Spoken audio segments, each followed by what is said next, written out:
In this video, we're going to learn the names of different emotions in Brazilian Portuguese using the characters from the animation film Inside Out and its follow-up Inside Out 2, which has just been released at the cinemas, or Divertidamente as it's called in Brazil.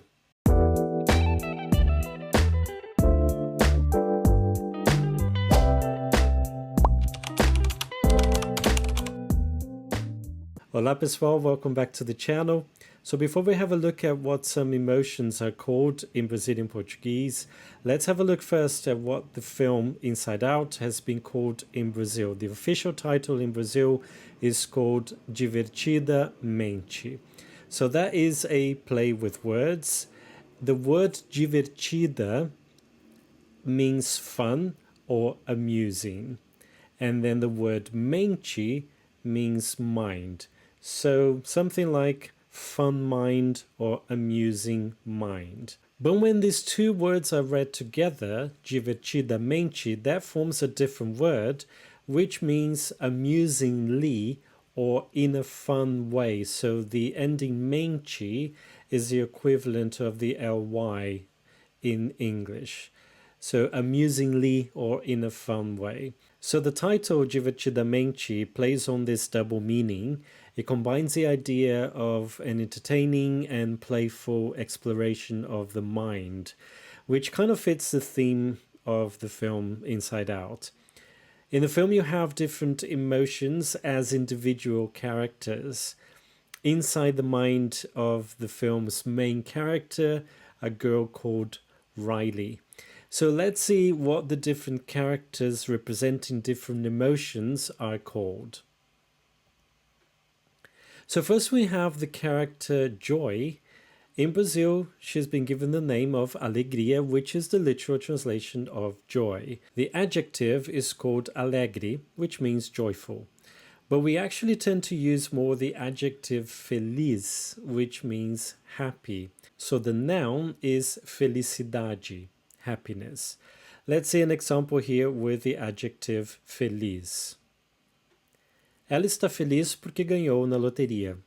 She's happy because she won the lottery. So the next character is sadness. In Portuguese, tristeza.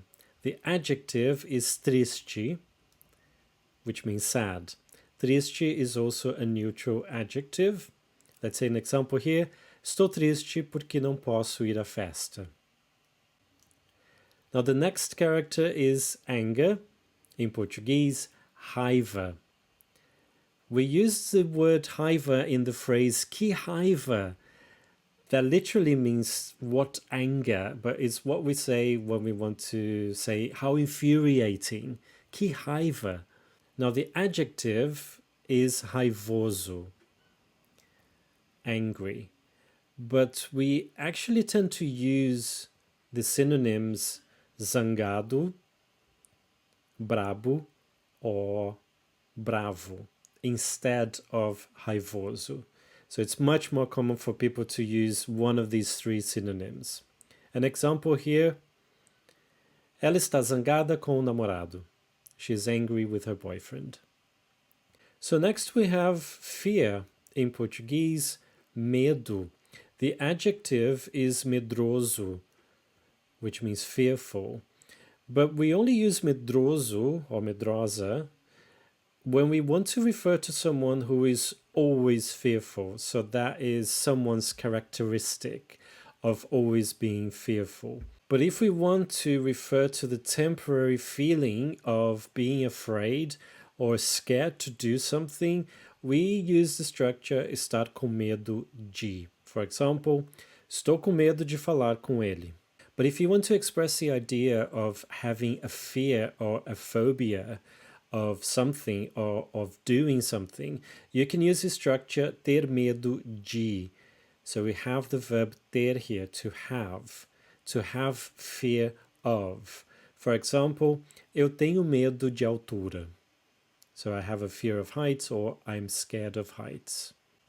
So next we have disgust. In Brazil, this character is called nojinho.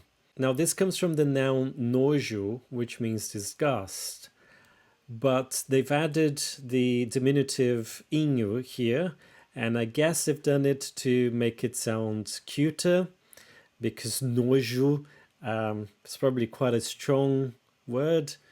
So nojinho sounds better with the diminutive. So although the adjective is enojado, which means disgusted, when expressing the temporary state of being disgusted by something or someone, we use the structure estar com nojo de. For example, estou com nojo dele. I'm disgusted with him or by him. Now, to say that one has a permanent disgust of something, we use the structure with the verb ter nojo de. For example, tenho nojo de barata, which can be translated as something like I find cockroaches disgusting. Literally, I have disgust of cockroaches.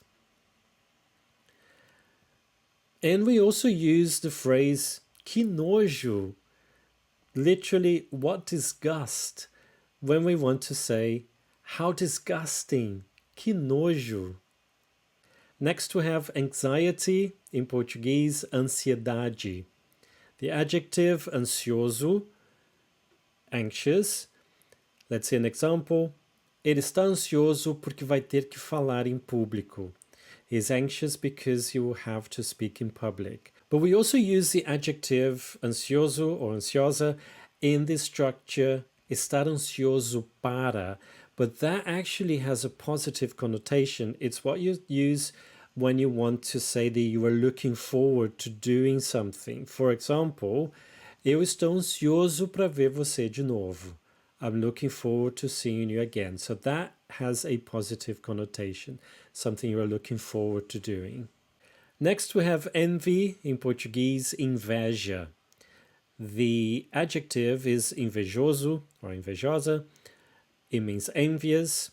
Now, if you use invejoso or invejosa, the adjective, with the verb ser, you are referring to someone who is always envious. So that's their personal characteristic. Ele é muito invejoso. He is a very envious person. So that it has to do with his personal characteristic. If you want to say that someone is jealous now of something or of someone, so as a temporary state, you use it with the verb estar, and you use the noun, not the adjective. So estar com inveja de, to be with envy of. For example, ele está com muita inveja de você. He is very envious of you. So that refers to the temporary state of him being envious. Ele está com muita inveja de você. Next we have ennui, which is another word for boredom. I'm guessing there is a subtle difference between them. I haven't looked it up. Someone can tell me in the comments. But I guess you can also... this character could have been called boredom. In Portuguese, the character is called tédio. The adjective is for bored in Portuguese is entediado. For example, estou entediado, não tenho nada para fazer. I'm bored, I've got nothing to do. Now here we need to talk about the word chato as well, the adjective chato or chata. Chato means boring. For example, esse filme é muito chato. It can also mean, depending on the context, annoying. A Maria é muito chata. Maria is very annoying. So because chato can mean boring, a lot of people think that bored is chateado. But actually, chateado means upset. Estou chateado com você. I'm upset with you. So remember, chato, boring, bored, entediado or entediada. And the last one is embarrassment. In Brazil, vergonha. Vergonha can mean shyness or embarrassment. To say that one is temporarily embarrassed to do something, we use the structure Estar com vergonha de. So again, we're using the noun here. To be with shyness or embarrassment of doing something. For example, estou com vergonha de falar com ele. I'm embarrassed to speak to him. I'm shy to speak to him. Now, to convey the idea of one always being shy to do something, we use again the verb ter, to have. Ter vergonha de, to have embarrassment or to have shyness of. Tenho vergonha de falar em público. I'm shy to speak in public. Always. I'm always shy to speak in public.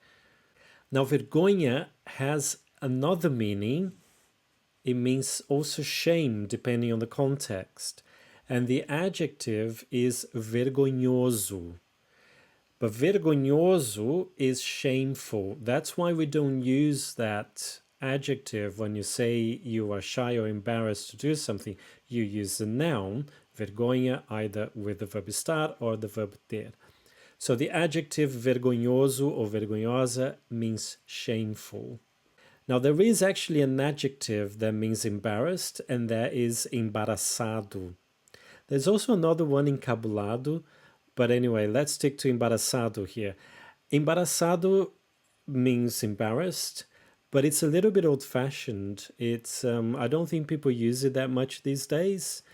So I would recommend you to stick to the structure estar com vergonha de, to convey the idea of being temporarily embarrassed to do something. Or with the verb ter, to have, and then the noun vergonha, ter vergonha de, to mean you're always embarrassed, or you have that thing with you of always being embarrassed or shy to do something. I hope you've enjoyed this lesson. If you found this video useful, don't forget to leave your like. And if you know anyone who's studying Brazilian Portuguese, please share it with them. Leave a comment below if you have a question or if there's a specific topic you'd like me to cover next. And don't forget to subscribe to the channel if you haven't done so. Click on that notification bell so that you never miss any future uploads that are going to help you learn Brazilian Portuguese. Muito obrigado, pessoal. Até a próxima.